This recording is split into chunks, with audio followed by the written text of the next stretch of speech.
Hello everyone, welcome to online study point.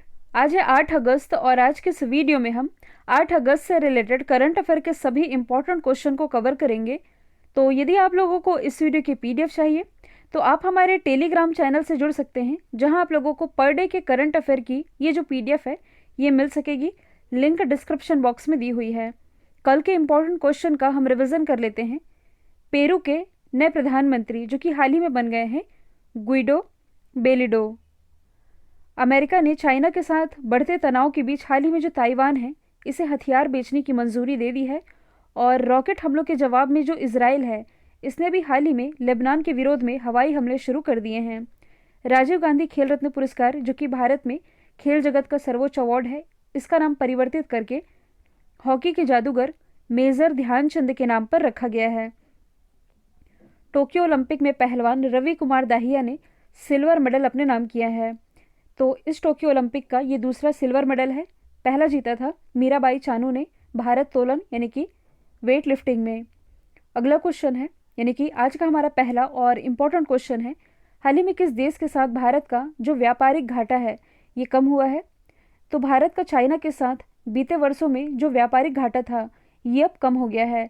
Compare करें यदि हम 2018-19 से, तो ये जो व्यापारिक घाटा था 53 अरब 57 करोड़ डॉलर का था, जो कि अब यदि देखा जाए बीते वर्षों में तो पिछले वर्ष की तुलना में घट करके ये 44 अरब 2 करोड़ डॉलर पर आ गया है। मतलब कि इस व्यापारिक घाटे में कमी देखने को मिली है।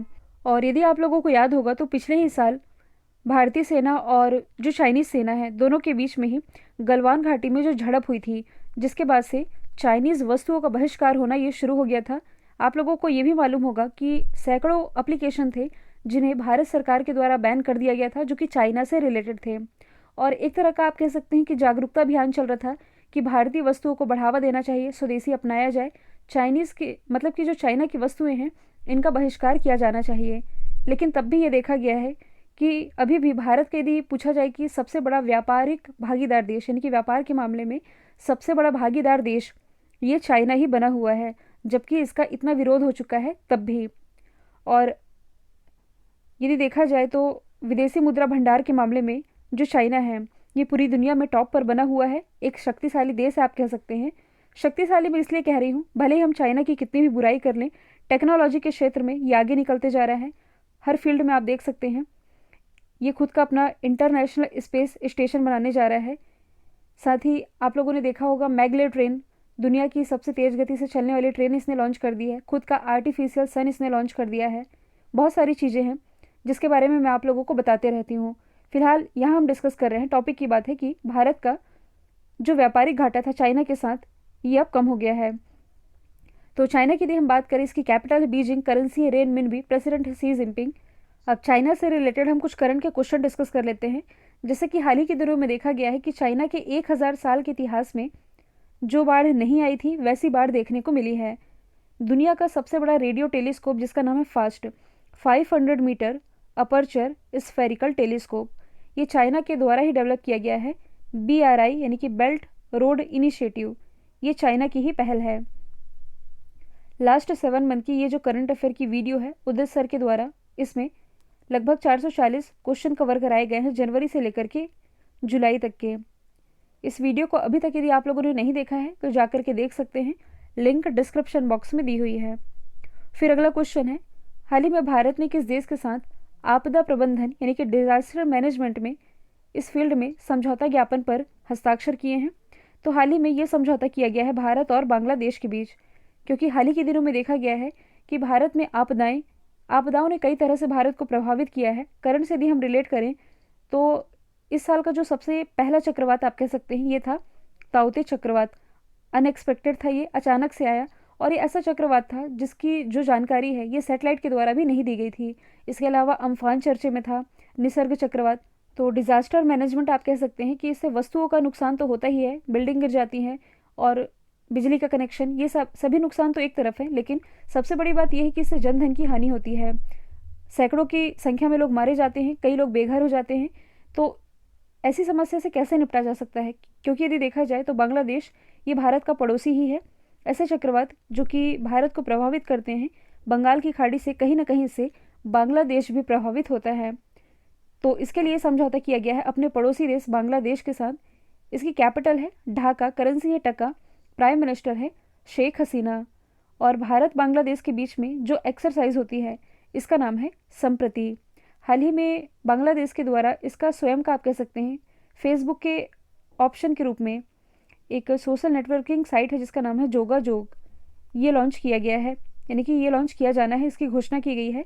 प्रति व्यक्ति आय के मामले में जो बांग्लादेश है इसने भारत को भी पीछे छोड़ दिया है। अगला क्वेश्चन है, हाल ही में किस देश ने मूंगा हानिकारक सनस्क्रीन पर बैन लगाया है? तो ये बैन अभी हाल ही में लगाया गया है थाईलैंड के द्वारा। देखिए, सबसे पहले मैं आप लोगों को बता दूं, ये जनवरी 2020 की यानी कि लास्ट ईयर ये न्यूज़ निकल करके सामने आई थी कि सनस्क्रीन पर बैन लगाने वाला जो पहला देश है ये बना था पलाऊ। पलाऊ जो कि ऑलरेडी आप कह सकते हैं कि समुद्रों से घिरा हुआ है और यहाँ कोरल रीफ ये बहुतायत मात्रा में पाई जाती है। सवाल ये बनता है कि यहाँ पर सनस्क्रीन पर यानी कि इन पर प्रतिबंध क्यों लगाया जा रहा है? कहने का मतलब है कि माना यह जाता है कि ये जो सनस्क्रीन होती हैं इसमें खतरनाक केमिकल मिला होता है और ये विभिन्न माध्यमों से समुद्र में पहुंचते हैं और प्रवाल भित्तियों यानी जिसे आप कह सकते हैं कोरल रीफ इन्हें नुकसान पहुंचाते हैं। Last year he the ocean foundation के द्वारा एक रिपोर्ट रिलीज़ की गई थी जिसमें यह बताया गया था कि लगभग 14,000 टन सनस्क्रीन ये महासागरों में हर साल जम जाती है, जो कि मूंगा के डेवलपमेंट को प्रभावित करती है, साथ ही मछलियों के प्रजनन को भी ये प्रभावित करती है। तो इसका इस्तेमाल ना किया जाए, इसी के लिए थाईलैंड ने ऐसे रसायन वाले सनस्क्रीन पर बैन लगा दिया है। तो अब यदि हम बात करें थाईलैंड की, इसकी कैपिटल है बैंकॉक, करेंसी है बेहत। साथ ही भारत और थाईलैंड के बीच में जो एक्सरसाइज होती है इसका नाम है मैत्री, जबकि जो मित्र शक्ति एक्सरसाइज है ये होती है भारत और श्रीलंका के बीच में। थाईलैंड की ही राजधानी बैंकॉक में हेडक्वार्टर स्थित है आसियान का यानी कि association of south east Asian nation का। अगला क्वेश्चन है, ईरान के नए राष्ट्रपति के रूप में किसने शपथ ली है? तो ईरान के नए राष्ट्रपति बन गए हैं इब्राहिम राइसी। हालांकि इनके नाम की जो घोषणा है ये पहले ही की जा चुकी थी, लेकिन अब इन्होंने फाइनली ईरान के नए राष्ट्रपति के रूप में शपथ ले ली है और इन्होंने स्थान लिया है हसन रूहानी का। बाकी के दो ऑप्शन को हम डिस्कस कर लेते हैं, इसके बाद हम जानेंगे ईरान के बारे में। तो पेड्रो कैस्टिलो ये भी हाल ही में पेरू के नए राष्ट्रपति बने हैं, जबकि जोको विडोडो ये दोबारा से इंडोनेशिया के राष्ट्रपति बन गए हैं। तो अभी यहाँ हम बात कर रहे हैं कि ईरान के नए राष्ट्रपति बने हैं। मैं आप लोगों को बता दूं कि ये जो राइसी है, इब्राहिम राइसी, ये ईरान के मुख्य न्यायाधीश भी रह चुके हैं और अब इनकी नियुक्ति यहाँ के राष्ट्रपति के रूप में कर दी गई है। 4 साल का इनका कार्यकाल होगा। ईरान की यदि हम बात करें तो ये है इंडिया, ये है ईरान। इसकी कैपिटल तो ये है तेहरान और ईरान ने अपनी करेंसी बदल ली है। इसकी नई करेंसी ये क्या है? तोमान। और अब यदि हम ईरान से रिलेटेड कुछ करंट के फैक्ट डिस्कस करें तो हाल ही में इसने अपने सबसे शक्तिशाली आप कह सकते हैं कि सुपर कंप्यूटर डेवलप किया है। इसका नाम क्या रखा गया है? सिमुर्ग। और ईरान की ही नेवी का आप कह सकते हैं कि सबसे बड़ा जहाज़ था जिसका नाम था खर्ग, जो कि कहाँ डूब गया? आप ये जो देख रहे हैं गल्फ ऑफ ओमान, ओमान की खाड़ी के पास जो हॉर्मुज स्ट्रेट है, यहाँ ईरान का सबसे बड़ा ये जो समुद्री जहाज़ था ये डूब गया है। इसके अलावा आप और क्या रिलेट कर सकते हैं? तो देखिए, एक प्रोजेक्ट था जो कि काफ़ी ज़्यादा चर्चे में था, फरजाद बी गैस फील्ड, जिसमें भारत को शामिल किया गया था ईरान के द्वारा। हालांकि बाद में इसे एग्जिट यानी कि भारत को इस प्रोजेक्ट से बाहर भी कर दिया गया था।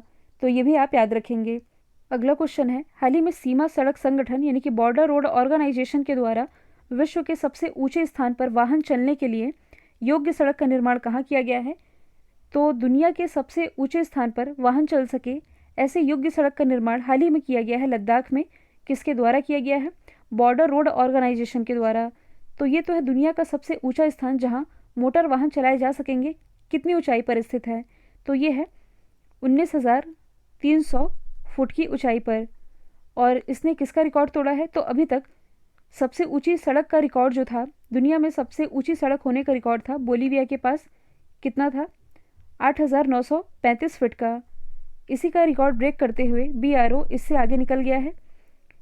और दुनिया की ये जो सबसे ऊंची सड़क है इसका निर्माण किया गया है लद्दाख में। तो सबसे पहले हम जानेंगे लद्दाख के बारे में। प्रेजेंट टाइम में इसके उपराज्यपाल कौन है? तो ये है RK माथुर यानी कि राधा कृष्ण माथुर। और लद्दाख में अभी हाल ही में यहाँ के राज्यपाल के द्वारा यून टैब योजना की शुरुआत की गई थी। साथ ही भारत का 100% वैक्सीनेशन यानी कि टीकाकरण वाला पहला यूटी ये हाल ही में लद्दाख ही बना है। हाल ही में लद्दाख में सेंट्रल यूनिवर्सिटी को मंजूरी दी गई है जो कि 750 करोड़ रुपए की लागत से तैयार की जानी है। अब हम जान लेते हैं बॉर्डर रोड ऑर्गेनाइजेशन के बारे में। इसकी स्थापना 1960 में की गई थी। हेडक्वार्टर नई दिल्ली में स्थित है। अगला क्वेश्चन है, किस राज्य सरकार ने एक नई दलित कल्याण योजना जिसका नाम है दलित बंधु, इसकी शुरुआत की है? तो इसकी शुरुआत अभी हाल ही में तेलंगाना गवर्नमेंट के द्वारा की गई है। अब इस योजना के तहत होगा क्या? तो ये जो दलित बंधु योजना है इसके तहत राज्य में जो दलित परिवार हैं इन परिवारों को 10 लाख रुपए की वित्तीय सहायता दी जाएगी तेलंगाना गवर्नमेंट के द्वारा इनके जीवन को बेहतर बनाने के लिए। और वित्तीय सहायता के बावजूद यदि किसी तरह का आपातकाल आ जाता है तो भी तेलंगाना गवर्नमेंट मुसीबत से निकलने में इन दलित परिवारों की हेल्प करेगी। यही है दलित बंधु योजना जिसकी शुरुआत की है तेलंगाना ने। तेलंगाना की लोकेशन आप देख सकते हैं किन किन राज्यों के साथ ये सीमा साझा कर रहा है। तो मैं आप लोगों को बता दूं तेलंगाना की जो सीमा है ये समुद्र से नहीं लगती है। आंध्र प्रदेश इसके साथ सीमा साझा कर रहा है, फिर ओडिशा, छत्तीसगढ़, इधर यदि आप देखेंगे तो ये है महाराष्ट्र और ये है कर्नाटक, इनके साथ ये सीमा साझा कर रहा है। तेलंगाना के मुख्यमंत्री कौन है? तो ये है के चंद्रशेखर राव। राज्यपाल है तमिलिसाई सौंदराजन। तमिलिसाई सौंदराजन ये पुदुचेरी के भी उपराज्यपाल का एडिशनल चार्ज संभाल रही हैं। यदि आप करंट से रिलेट करेंगे तो हाल ही में जस्टिस हिमा कोहली ये तेलंगाना की पहली महिला मुख्य न्यायाधीश भी बनी है, जिनके बारे में मैंने आप लोगों को बताया भी था। अच्छा, तेलंगाना की राजधानी के बारे में मैंने आप लोगों को नहीं बताया। तेलंगाना की जो राजधानी है हैदराबाद, जो कि मूसी नदी के किनारे बसी हुई है। इसी हैदराबाद में भारत का पहला डॉग पार्क स्थापित किया गया है। जबकि यदि पूछा जाए कि नॉर्थ इंडिया का पहला डॉग पार्क तो ये चंडीगढ़ में स्थापित किया गया है। साथ ही हैदराबाद भारत का पहला ब्लॉक चेन जिला भी है। अगला क्वेश्चन है, श्री राम जन्मभूमि तीर्थ क्षेत्र ट्रस्ट ने कब से श्रद्धालुओं के लिए रामलला के दर्शन की अनुमति दे दी है? तो ये अनुमति दी गई है दिसंबर 2023 से। मतलब कि जो भी श्रद्धालु हैं ये राम मंदिर निर्माण का दर्शन कर सकेंगे कि ये मंदिर कैसे बन रहा है, कैसे इसका निर्माण हो रहा है। इसके लिए यहाँ व्यू पॉइंट का भी निर्माण किया जाएगा, जो कि राम मंदिर की जो जन्मभूमि है इस परिसर में ही ये व्यू पॉइंट स्थापित किया जाएगा, जहाँ से जो भी श्रद्धालु हैं ये निर्माण कार्य ये देख सकेंगे। अच्छा, यदि आपसे पूछा जाए कि राम मंदिर का ये जो ऐतिहासिक फैसला था ये कब आया था? तो ये आया था 9 नवंबर 2019 में। राम मंदिर ये बन कहाँ रहा है? उत्तर प्रदेश के अयोध्या में। अयोध्या, और ये किस नदी के किनारे बसा हुआ है? सरयू नदी के किनारे। इसी अयोध्या में दिवाली के समय 4.5 लाख से अधिक दिए जला करके Guinness book of world record में नाम भी दर्ज कराया गया था। साथ ही राम भूमि जन्म ट्रस्ट इसके अध्यक्ष प्रेजेंट टाइम में कौन है? तो ये है महंत नृत्य गोपाल दास। अगला क्वेश्चन है, अपेडा ने कृषि निर्यात को बढ़ावा देने के लिए किस शहर में स्थित कृषि विज्ञान विश्वविद्यालय के साथ समझौता किया है? तो ये समझौता भी हाल ही में किया गया है कर्नाटक की राजधानी बेंगलोर में स्थित कृषि विज्ञान विश्वविद्यालय के साथ। अब ये है क्या? तो इसे आप समझेंगे। देखिए, हाल ही के दिनों में आप लोगों ने देखा होगा कि भारत के कई ऐसे प्रोडक्ट हैं, खासकर कृषि से रिलेटेड प्रोडक्ट, जिनका एक्सपोर्ट है जो कई कंट्रीज़ में किया जा रहा है। फॉर एग्जांपल मैं आप लोगों को बता देती हूँ, जैसे कि हाल ही के दिनों में आप लोगों ने देखा होगा बिहार के 2 प्रोडक्ट्स हैं, कौन कौन से? जर्दालू आम और शाही लीची। इनका एक्सपोर्ट जो है ये किया गया था यूके को। इसके अलावा महाराष्ट्र का जीआई टैग प्राप्त प्रोडक्ट जिसका नाम है चीकू, महाराष्ट्र के पालगढ़ से रिलेटेड है, इसका भी एक्सपोर्ट किया गया था यूके को। अमेरिका को क्या सप्लाई किया गया था? उत्तर प्रदेश का जो लाल चावल है, असम का लाल चावल ये सप्लाई किया गया था अमेरिका को। जबकि उत्तर प्रदेश का जो बुद्धा चावल है, जिसे आप काला नमक चावल के नाम से जानते हैं, इसका सप्लाई किया गया था सिंगापुर को। और भी काफ़ी सारे प्रोडक्ट हैं जिनका नाम मैं आप लोगों को याद करवाते ही रहती हूँ। तो हाल ही के दिनों में ये सभी न्यूज़ हम सब तो पढ़ ही रहे हैं। इन सभी वस्तुओं का निर्यात किसके तहत, या आप कह सकते हैं कि किसके अंतर्गत किया जाता है? तो ये अपेडा के तहत ही किया जाता है। इन वस्तुओं का निर्यात विदेशों में करने के लिए अपेडा ही जिम्मेदार होता है। तो सबसे पहले हम जान लेते हैं अपेडा के बारे में। ये होता क्या है? तो अपेडा यानी कि agriculture and processed food products export, Hindi में आप कह सकते हैं कि कृषि और प्रसंस्करण खाद्य उत्पाद निर्यात विकास प्राधिकरण। हालांकि इतना लंबा नाम आप लोगों को याद करने की ज़रूरत नहीं है, एग्जाम में तो पूछा जाता ही नहीं है। शॉर्ट में हम इसे अपेडा ही कहते हैं। ये किसके अंतर्गत आता है? तो ये आता है वाणिज्य और उद्योग मंत्रालय के अंतर्गत। इसकी स्थापना 1986 में की गई थी। हेडक्वार्टर नई दिल्ली में स्थित है। तो भारत के किस किस तरह के प्रोडक्ट हैं जो कि इसके तहत निर्यात किए जाते हैं? तो विदेशों में कुछ प्रोडक्ट्स का एक्सपोर्ट है जो इसी का उत्तरदायी तो आप कह सकते हैं ये है अपेडा के हाथ में। किन किन प्रोडक्ट्स का? जैसे कि फ्रूट्स हो गए, वेजिटेबल हो गए और इनसे रिलेटेड उत्पाद हो गए, मांस यानी कि मीट वगैरह, बेकरी का सामान, डेयरी, शहद, गुड़, चीनी, इन सभी का जो सप्लाई विदेशों में किया जाता है इसका उत्तरदायित्व तो अपेडा के ही हाथों में होता है। हाल ही के दिनों में आप लोग देख भी रहे होंगे कितनी सारी वस्तुओं का एक्सपोर्ट किया गया है विदेशों में।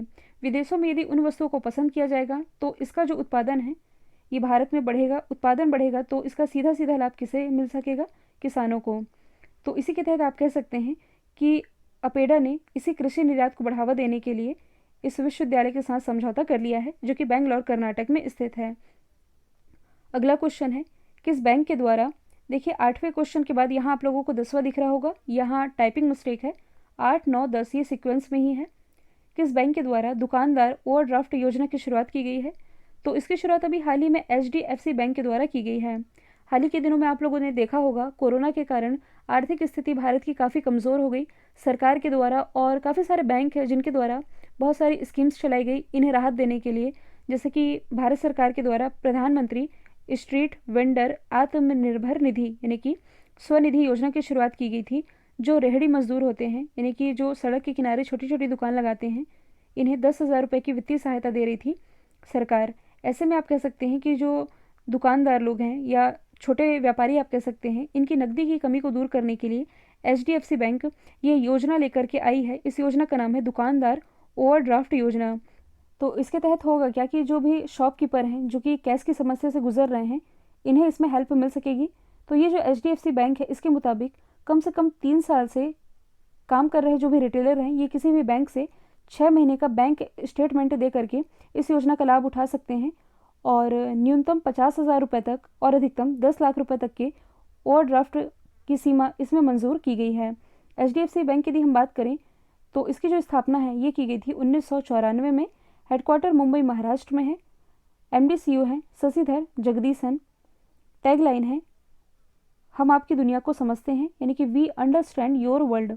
बाकी के ऑप्शन की यदि हम बात करें तो जो ICICI बैंक है इसी साल की बात है, कार्डलेस कैश विड्रॉल इसकी सुविधा देने वाला ये पहला बैंक बना है भारत का, यानी कि बिना कार्ड के भी, बिना डेबिट कार्ड के भी कैश निकाला जा सकता है। HDFC बैंक की यदि हम बात करें तो ये लगातार भारत का 7वां मोस्ट वैल्यूएबल ब्रांड बना है, लगातार 7वें वर्ष भारत का मोस्ट वैल्यूएबल ब्रांड बना है, मैंने आगे पीछे बोल दिया। SBI की यदि हम बात करें तो इसने भारत का पहला तैरता ATM लॉन्च किया था कोच्चि में। कोटक महिंद्रा बैंक तो इसने ऑनलाइन KYC यानी कि नो योर कस्टमर की फैसिलिटी प्रोवाइड कराने वाला ये भारत का पहला बैंक बना था। अगला क्वेश्चन है टोक्यो ओलंपिक 2021 में भारत के लिए पहला गोल्ड मेडल किसने जीता है? तो ये न्यूज़ आप लोगों ने कल पढ़ी ली होगी, none other than Neeraj Chopra. इन्होंने भाला फेंक में कितने मीटर ये भाला फेंका था? 87.58 मीटर। इतनी दूरी पर भाला फेंकते हुए इन्होंने 13 साल के बाद भारत को ओलंपिक में पहला गोल्ड मेडल दिला दिया है। भारत ने 2008 में अभिनव बिंद्रा के नेतृत्व में गोल्ड मेडल जीता था। उसके बाद यदि देखा जाए तो अब 2021 में इस 13 साल के अंतराल में भारत को पहला गोल्ड मेडल इन्होंने दिला दिया है। तो अब यदि देखा जाए तो इस साल के टोक्यो ओलंपिक में भारत के पास अब कितने मेडल हो गए हैं? Total 7 medal. इसका यदि हम रिवीजन करें तो देखिए 4 तो है ब्रॉन्ज मेडल। किन्हें किन्हें हैं? PV सिंधु को, लवलीना जो कि बॉक्सर है, भारतीय महिला हॉकी टीम, इसके अलावा बजरंग पुनिया। 4 ब्रॉन्ज मेडल हैं, इसके अलावा 2 हैं सिल्वर मेडल। सिल्वर मेडल किन्हें किन्हें मिला है?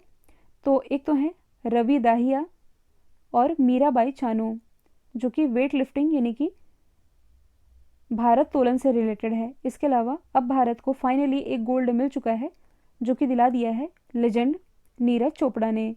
नीरज चोपड़ा ये भाला फेंक से रिलेटेड हैं। बाकी के ऑप्शन के बारे में मैंने आप लोगों को बता दिया है। कल जो मैंने आप लोगों से सवाल पूछा था इसका राइट आंसर वंदना कटारिया था, हॉकी से रिलेटेड है। अब आप लोगों के लिए आज का सवाल है किस राज्य के मुख्यमंत्री को एप्लीकेशन में शामिल हुए हैं? तो इसका जो भी आंसर है कमेंट बॉक्स में बताइएगा। वीडियो यदि पसंद आया है तो लाइक कीजिए, शेयर कीजिए, चैनल को सब्सक्राइब करना बिल्कुल मत भूलिएगा। आज के लिए इतना ही। Thank you so much.